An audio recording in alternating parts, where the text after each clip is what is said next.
Get up on a remarkable day. Again, Magic Johnson stunning the world by stepping down as Laker president yesterday. And Jalen Rose, Hembo's got a good one for you. The last time the Lakers won a playoff game was 2012. Who were the only three NBA teams with a longer drought? The Knicks, definitely. Likely the Suns. You know what? Let me stop you there. Probably the Kings. Let me just stop you. I assumed the Knicks as well. Okay. It isn't even the Knicks. Put the names up there. The three teams are the Kings, the Pistons, and the Suns. Pistons? The Lakers have been so bad. Whoa! Jalen, the Knicks have won a playoff game more recently than the Lakers. That is bordering on impossible to believe. Wow. That's pretty sad. Detroit got a big win in New York tonight. If you're just joining us, the biggest story of the day by far. Last night, Magic Johnson abruptly stepping down as president of basketball operations for the Lakers. Didn't tell anyone he was going to do it, including his boss. Right after this press conference, he stopped to chat with Rachel Nichols from The Jump for a one-on-one. Give a listen. You look so happy right now. I am happy. Do you feel like a weight's been lifted off you? Yeah, because you never want to let my sister down, right, or the Laker organization down. But at the same time, I was letting myself down by not being Magic Johnson. Right. So this was a decision I had to make between the last couple of days. But today it was just that, you know what, I got to go back, and I'm gonna be happier if I'm just back to being Magic Johnson, doing the things I love to do. Do you think you owed it to Jeannie to tell her first? I wouldn't be here doing this. Because I know her, we would have cried, and I would have felt guilty, and I would have stayed. So you told us first because you didn't want her to talk you out of it? Yeah, exactly. And she can understand that. Do you feel that you are leaving Jeannie or the Lakers or LeBron in a lurch a little bit? No, that you no. said you were going to be here for at least another year? No, I think that, LeBron signed because he saw that the Lakers were building something special. He could be a part of that. He's still going to be a part of that. The Lakers are still, I think, have a good offseason because we're one or two players away. You sign those one or two players, we're going to be back in the Western Conference Final next year if the right player come and then the right role player come. That was phenomenally well done on so many different ways by Rachel. There's so much in that I wanted to comment on, but I looked at both of your faces while he was talking. Go ahead, Windy. Why did you just go like that? Western Conference Finals. he just made the job harder for the guy who's going to follow him. I mean, I guess it's possible, but I think if they get in the playoffs next year, it's the greatest accomplishment they've had in a decade, half a decade. But that's a perfect example of what I've been talking about. And like when you've played in the league, for example, and you've gone against the Lakers in the finals, and when you played against Kobe Bryant, he scored 81 points, people feel like you have a personal agenda. And they forget that, like, Magic Johnson's my childhood idol. Like, Rob Pelinka is my friend. I went to college with him. I want to see them do well. But the level of delusion with the purple and gold just baffles me. I was having that argument about this season, about people overrating what was going to happen with the Los Angeles Lakers. I remember debating so many times at this table how people felt like they were going to overinflate what was going to happen this year. And I tried to bring the expectations down. And then right there, Greeny, is a perfect example. Western Conference Finals, Los Angeles Lakers. I want to remind people of something. There are only about 12 players that you can bring to your team, and it's going to be like franchise-changing guys. Mm-hmm. Most of those people ain't going to be playing for the Lakers next year other than LeBron James. So I don't see that leap happening regardless to who the president is next year. There's so many things. What jumped out at me in all of that, to be honest with you, was the first thing he said. He said, I want to go back to being Magic Johnson again. And that is a fascinating delineation. Irvin Johnson was the president of basketball operations for the Lakers. That's a lot of work that someone like Magic Johnson doesn't need to do. He's an immortal. He's a legend, and he is a beloved figure. That guy doesn't need all the rest of this. But it does bring up this question. Brian Windhorst, this episode in his life, in his professional career, in the narrative of his basketball life, what does it do? He was the coach of the Lakers, too, and it went terribly. We last like 20 games, something like that. He's a phenomenal player, great philanthropist, great businessman. Business of basketball, not it. It's not it. And by the way, There's a lot of people who are great at business who could never throw a pass like Magic Johnson or deliver a hook shot. You know, it's two different talent sets. The amount of people who can do both, very, very narrow. By the way, just shows you how phenomenal Jerry West was. The logo Right. and one of the greatest executives of all time.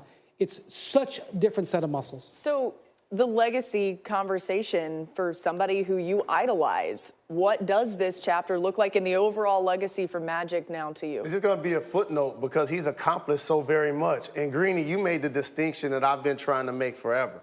There's the Magic Johnson, the beloved figure, the Hall of Fame basketball player, the multimedia mogul, the conglomerate that worked with the Dodgers and the Lakers at the exact same time. Like a guy that's just like broke down so many barriers. Then there's the Irvin Johnson, who's required to try to acquire, is put in a position to try to acquire Anthony Davis during the regular season and is not able to do it. Now, when you look back at the Pelicans and the Los Angeles Lakers, they both changed in their front office because they weren't able to get the deal done. Yeah, absolutely. One of the most remarkable things in recent NBA history was the Anthony Davis trade demand. Completely sent several franchises on their side and is going to re-engage this summer when we could have several other legacy franchises like the Boston Celtics involved. All right, so let's go through that, though, for a minute here, okay? Because that trade demand comes and it becomes very public. Now, the people running the Lakers are out. The people who were at that time running the Pelicans are out. But that trade demand didn't come from either of them. That trade demand came from LeBron James' agent, right? So where is he now in all of this? Well, obviously, Anthony Davis wants the heck out of New Orleans. He made that incredibly clear without saying we're going to a show word. More you on the that shirt in a moment. second. Yeah. Last night. The Lakers really have to hope, and this is a strange bedfellow, they have to hope that Kyrie Irving leaves the Celtics. That sounds strange. Why does that have anything to do with it? Because for the Celtics to make their best offer, I don't think they can do it if Kyrie Irving leaves. Because you'd potentially be risking Jason Tatum and Kyrie Irving for a one-year rental. I just don't think they can do it. If Kyrie Irving comes to the Knicks and the Celtics have to make an offer that's maybe lesser, it brings back other offers. And the second thing that needs to happen, they need to do whatever they can do, pray to whatever deity you want to pray to get up in that lottery. Yeah. The lottery is their savior, their percentage chances in the single digits. But if it hits, it could totally change everything in the franchise, either getting Ja Morant or Zion Williamson or getting a pick that they could re-engage to get Anthony Davis. Lottery or potentially the Knicks ends up actually being the effect here that could end up changing the whole thing.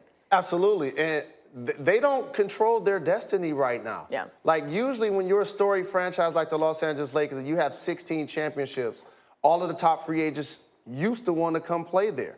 All of the top execs used to want to come run that franchise. Today, we can't say that. No. Okay, now, we've been hinting at this. Go ahead, Laura, show them the shirt. We need to show you the shirt. This is Run the Floor. And you mentioned it. Anthony Davis shows up. He sat out, of course, the Pelicans' final regular season game. But look at this shirt that he's wearing. It says, "That's all, folks." Wendy, we'll start with you. What do you make of this? I guess he's doing Space Jam with LeBron. Anthony Davis' reputation, Jalen, I think you'd agree with me, was pretty sterling before this season. He was on teams that didn't do successful, but everybody, I think, respected him as a player. He's hurt his reputation with the way he's handled this, and that was not advisable, not the way to go out. I agree, and he's accomplished so much as a player with that franchise. You don't want to leave and be disliked by that fan base. And he doesn't control his destiny. That's right. Don't bark up that tree right now because it could fall on you. More on that later, including Alvin Gentry's comments. But in that Pelicans-Warriors game, Steph Curry had a little scare, injury to the right ankle. By the way, go ahead. Only one of the most important things in the NBA this year, the health of Steph Curry's ankles. This is like the only thing that can bring them down. Luckily, I think it's not going to be serious. He should start okay. Mild sprain, they So say. So they say. So we'll see what happens. Barking at the officials is another thing that could bring them down this year as well. You're right. Officials, the ankles, we'll see what happens. How about Paul George stopping the Rockets from clinching the 2 seed in the West when he drilled a game-winning 3 in the final seconds of the game? Why was this important? This only changed the entire Western Conference playoff outlook. This only maybe robbed us from a Western Conference rematch between the Rockets and the Warriors, pushing the Rockets to the 4 seed. Things have got to happen tonight, but the Rockets lost position. If they hold on to this game, they could have had the 2 seed Now they're in the 4. Let's make sure this is 100% Crazy. clear. In fact, if we can for a second, bring it out to the table, because, Jalen, you're clapping because you know exactly what the implications of this were, but I'm not sure the audience does. By making that shot, a game-winning shot at the very end, and OKC beating Houston, instead of Houston being the 2 seed, now Houston falls most likely to the 4. OKC could be the 8. Golden State could wind up playing them each in the first 2 rounds. That's right. And also, Maurice Harkless hit a shot to beat the Lakers last night to keep the Blazers in front. It took 2 game winners last night to potentially completely change the Western Conference. And I'm a fan of the game. The ESPN and ABC, we have the Western Conference playoffs. I want to see the Warriors play against OKC and the Rockets. You've been wanting that we have the all Western year Conference long. Finals, and I want to see Rockets Warriors. Let me go. Right. I don't have enough time for all of this. We got so much to do as we continue here our complete coverage of a. Nobody, and I mean nobody, expected Magic Johnson, who's not known as a quitter. Right. No one expected the guy that the Magic Johnson that we know and love, the champion, the Hall of Famer, the guy that recruited LeBron to come to Los Angeles, got him to sign a 4-year, $153 million deal with no out. No one would expect Magic Johnson to quit. It's the headline of the morning. Magic Johnson is out as the Lakers president of basketball operations, his own doing, and his own surprise for literally just about everyone, including the other Lakers executives. Forget 2 weeks' notice. No. He gave 0 weeks' notice. The controlling owner of the team, Jeannie Buss, she found out when we did. Something Magic explained, kind of, to Rachel Nichols. You just shocked everyone.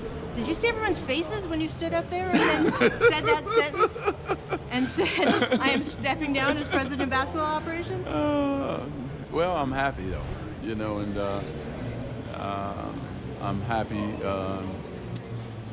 that I came to this decision and I can go back being Magic Johnson. So I just had to get back to being me. Do you think you owed it to Jeannie to tell her first? I wouldn't be here doing this. Because I know her, we would have cried and I would have felt guilty and I would have stayed. So you told us first because you didn't want her to talk you out of it? Yeah, exactly. And she can understand that. Do you feel that you are leaving Jeannie or the Lakers or LeBron in a lurch a little bit? No, that you no. said you were going to be here for at least another year? No, I think that, you know, LeBron signed because he saw that the Lakers were building something special. He could be a part of that. He's still going to be a part of that. We're going to be back in the Western Conference Final next year if the right player come and then the right role player come. You mentioned when you were talking to the group that you were sick of the backstabbing. What did you mean? Well, you know. A little bit. Give me a little bit. No, I can't because that's not what we do here. Do you feel it was within the organization, though? It's around. Okay. Okay. It's around. You said that Jeannie means so much to you. You said you didn't want to disappoint her by having to make a decision about Luke that you knew would make her unhappy. Mm-hmm. When you guys had meetings the past few days, She gave me the power. Okay. That was yesterday. She gave me the power. But you have to remember, she loved him. She loved me. She was in a tough spot no matter what. Were you preparing to let him go? Yeah, I was prepared to make that decision. It was going to be tough for her because she loves him, loved me. And I was already saying, you know what? Really, Irvin? Are you really happy? Right? So when I decided I wasn't, and then I didn't want to put her in a position like this. And so this was the right move to make. And I've never been so relieved. Is Magic Johnson the greatest Laker? You can make that argument, right? So he's laughing about a move that's now paralyzed his organization? Those are words, right? Okay, anyway. What's his greatest success with the Lakers in this role? Some would say it's maybe bringing in LeBron. But even with LeBron, the success on the court, it was just never there for the Lakers. They won 79 games during his tenure, 5th fewest in the Western Conference. All right, Magic is a Hall of Famer. So are these two. Two legends we knew would be saying goodbye. We start with Dwayne Wade, his final regular season game in Miami. The same for Dirk. We'll get to that in a moment. We start South Beach swag for D. Wade rolling in. Here's how he addressed the crowd. Y'all not about to make me cry before this game. So as this season's been about me, I've enjoyed this season with you guys, man. I got some brothers that will always be my brothers. I love you guys, man. All right? Heat Nation, thank you. Love you guys. All right, his 575th home game in that uniform in Miami, taking a lap around the game. And then once the game starts, this is a set play. Look at this thing. It's beautiful. That's how you start a game. You get D-Wade to dunk. Old legs can still get up for the get down there. Eric Spoelstra said, I'm truly amazed that he was able to perform like that. He's always been able to compartmentalize, but to perform like that.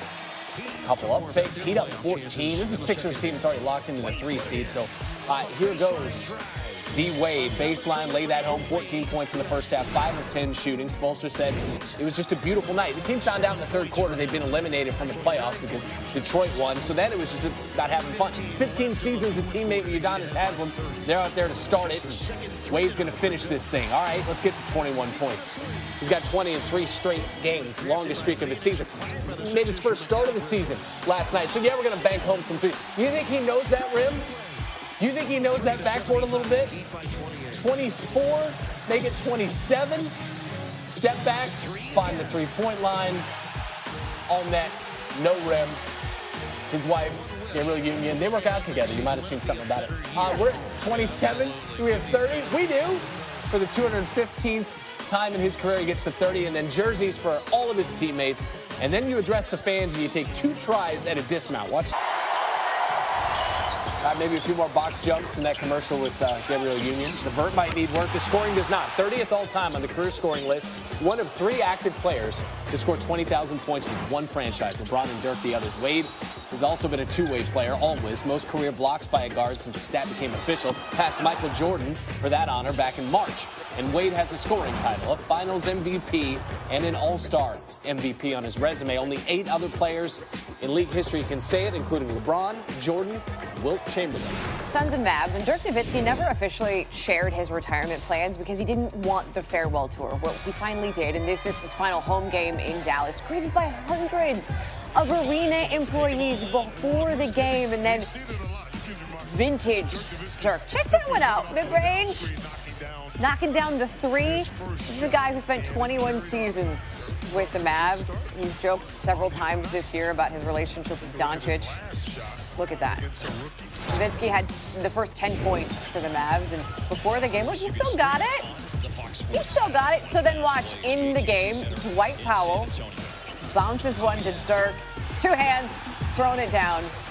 He actually cried mid-court just before the beginning of the second quarter. This is the most accomplished European player in NBA history. Late in the 4th, another mid-range jumper. Dude finished with 30 points. Mavericks win 120-109. Celebration wasn't done. Dirk's final game is going to be tonight in San Antonio, but this is what got him. The shock when he saw the assembly of players on the floor for him. Charles Barkley, Scottie Pippen, Larry Bird, and Shawn Kemp, for the legacy that is Dirk. When I met Dirk Nowitzki, he was 18 years old. We were playing in an exhibition in Germany. He scored 26 the first half on me.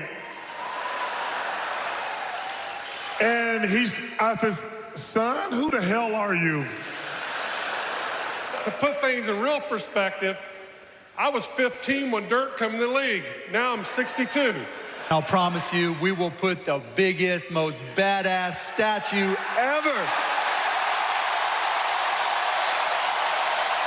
Wow, I'm a little overwhelmed, as you would think. As you guys might expect, this was my last home game. Yeah.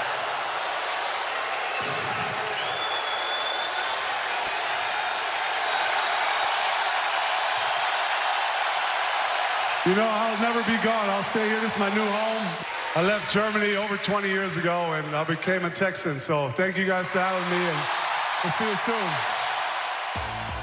Well, and that is how it ends at home for both Dirk, and then we had the Dwayne Wade highlight before that. Dirk, 30 in that game, takes him to 15,983 in Dallas. Only Karl Malone with the Jazz and Kobe with the Lakers scored more points at home with a single franchise. Dwayne Wade ends his career with 11,249 points in Miami. That's more than twice as many as any other Heat player has scored in a Miami